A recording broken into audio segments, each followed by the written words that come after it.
Informasi baru keluar tentang betapa korupnya Ukraina. Beberapa media memberitakan proses pembersihan skandal korupsi di Kementerian Pertahanan Ukraina. Sejak Rusia menginvasi Ukraina pada Februari 2022, Amerika telah mengirim hampir 100 miliar dolar bantuan ke Ukraina, lebih dari yang diberikan Amerika kepada militer Afghanistan selama 20 tahun.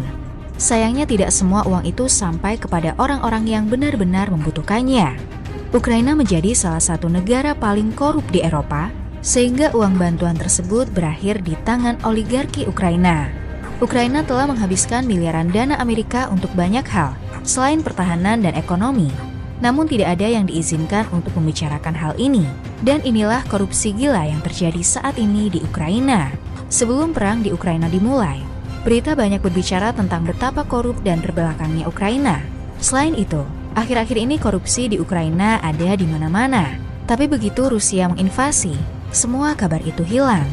Presiden Zelensky terpilih dengan janji akan memberantas korupsi dan mencopot sejumlah tokoh kunci pemerintah yang dituduh menyalahgunakan posisi mereka untuk keuntungan mereka sendiri.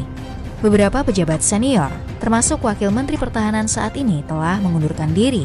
Namun para pejabat di beberapa negara, termasuk Amerika Serikat, menuntut lebih banyak pertanggungjawaban atas bantuan yang diberikan, mengingat skandal korupsi yang merajalela di Ukraina.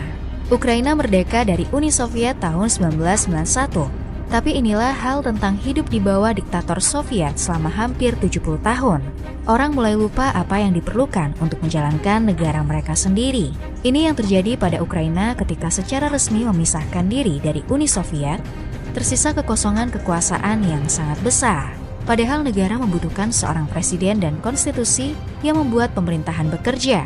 Dan hal-hal itu tidak muncul begitu saja dalam semalam. Jadi siapa yang melangkah untuk membimbing Ukraina menuju kemerdekaan barunya? Keluarga yang kuat dan bisnis yang berkembang selama tahun-tahun Soviet Ukraina. Tiba-tiba korupsi menjadi bagian inti dari negara baru itu dijalankan. Ukraina menjadi kacau.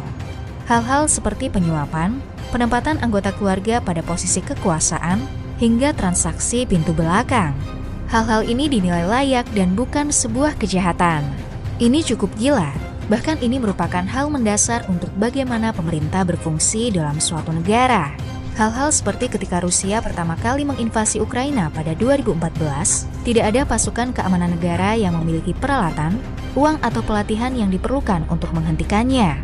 Itu semua karena dekade oligarki Ukraina menyedot uang dari tujuan